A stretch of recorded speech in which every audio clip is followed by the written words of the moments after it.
everyone, welcome back to my channel. So I am back today with another study strategies video, which I have not done in a very long time, but I really want to get back to doing them because I really want to show you different techniques I use to study for my classes that have been really successful for me. So hopefully they can help you in the future if you're going into pharmacy school or any other type of medical profession and you need some ideas on how to study for these topics. So today's study strategies video is going to be on pharmacotherapeutics.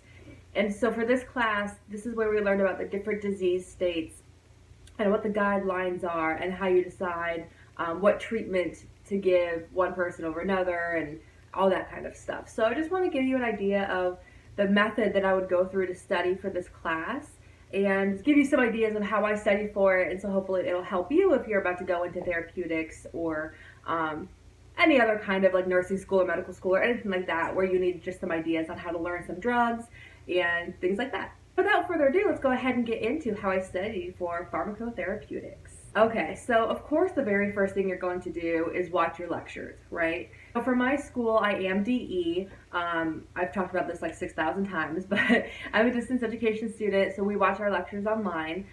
So we use this program called BrainShark to watch our lectures. And we're also actually transferring to a program called Easy Generator. But for most of the semester, we used BrainShark. So that's where we watch our lectures on.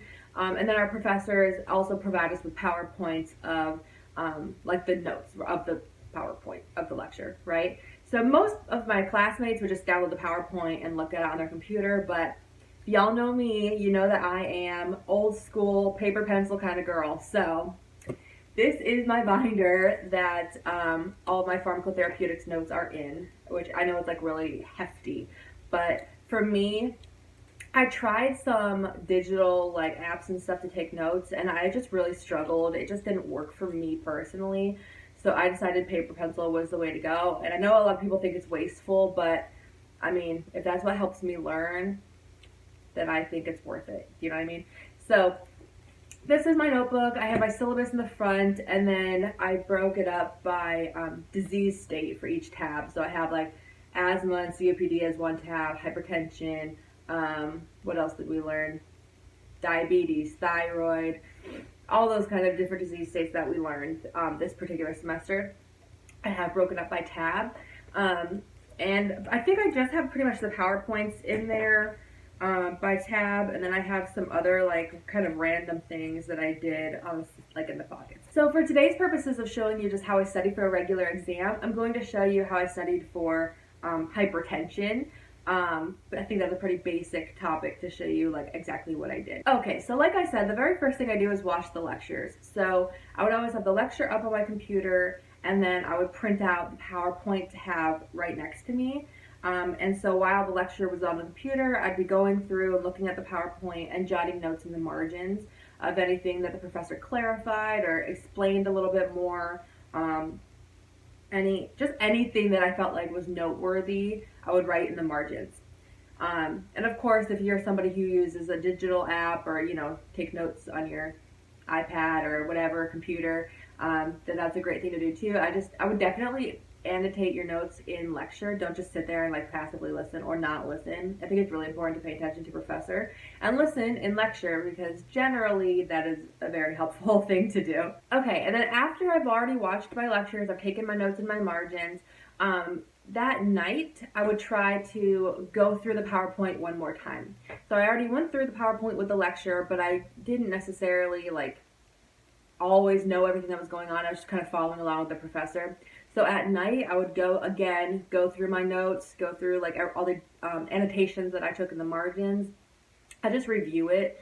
And that I noticed really helped when I went to study for the exam because I had already looked at it like twice at least by then. So I had a good idea of the information in my head. And that just helps like really refresh what you know. And it really helps get that stuff like stuck in your head a bit better. When I need to start memorizing stuff, I move to my whiteboard. And you guys have seen this whiteboard a million times. I use this really for every class pretty much. Anything I need to really remember, like memorize information, I use my whiteboard. So for example, for hypertension, like we were just talking about, there were some things that I needed to memorize. I needed to memorize some guidelines.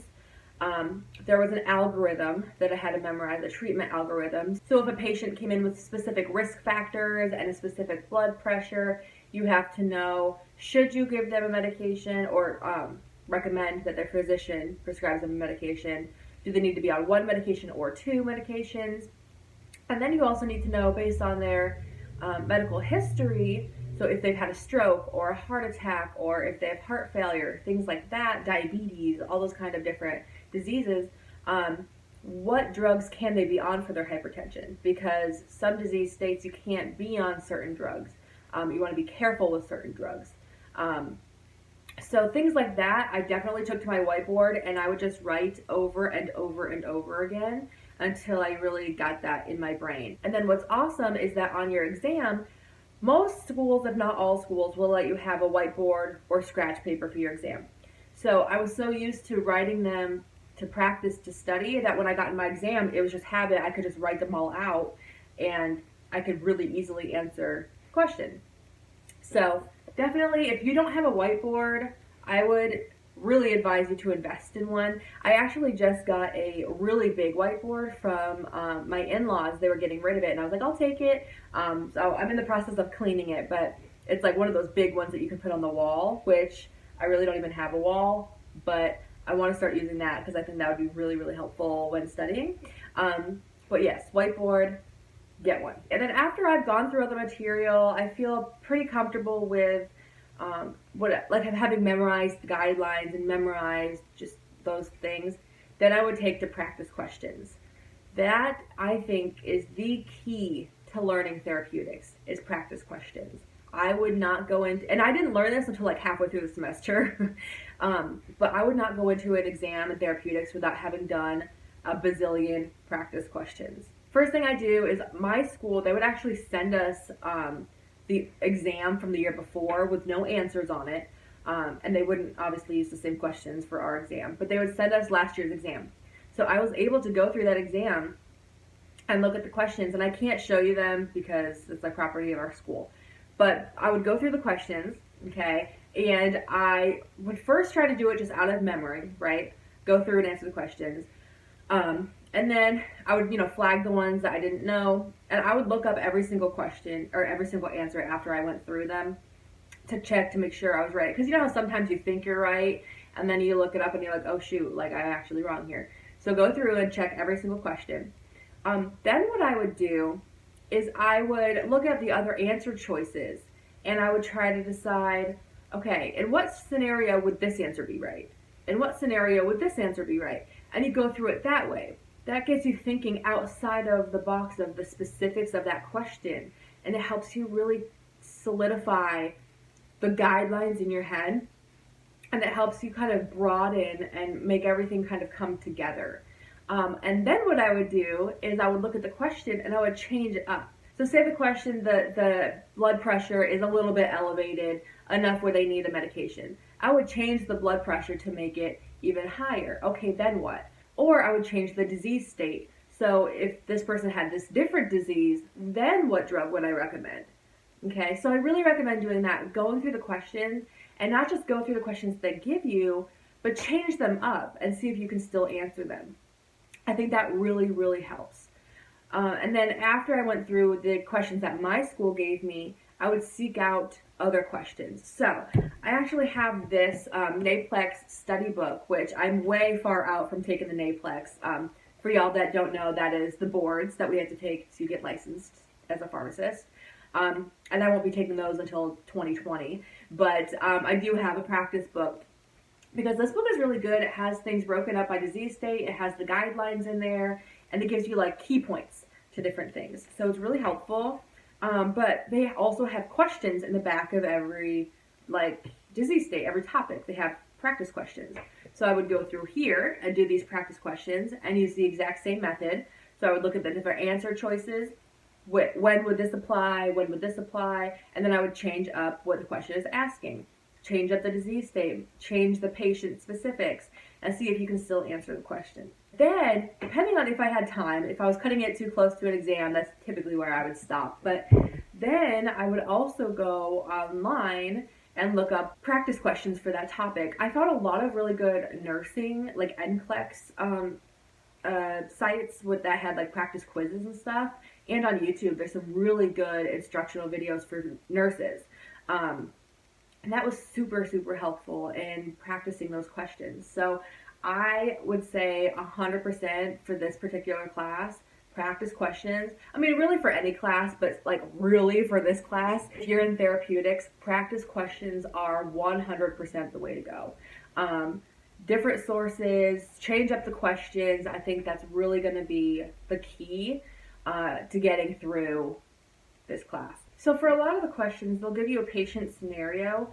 They'll give you a lot of times their labs, some of their symptoms, and what other drugs they're on, and they basically ask you like, what's the next step?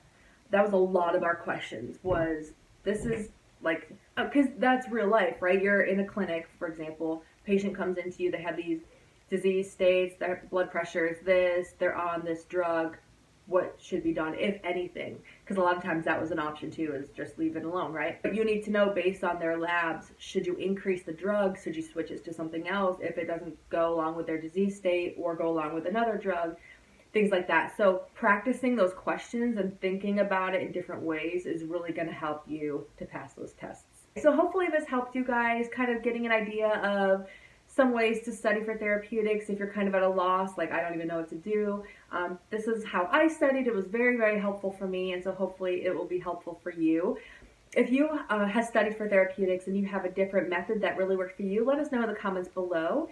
And if you have any other questions for me, of course, leave those in the comments below, or you can email me or message me through social media. That's all in the description box below. All my contact information is there. And yeah, so thank you guys so much for watching. If you like this video, go ahead and subscribe and hit the thumbs up so I know. I will see you in my next video.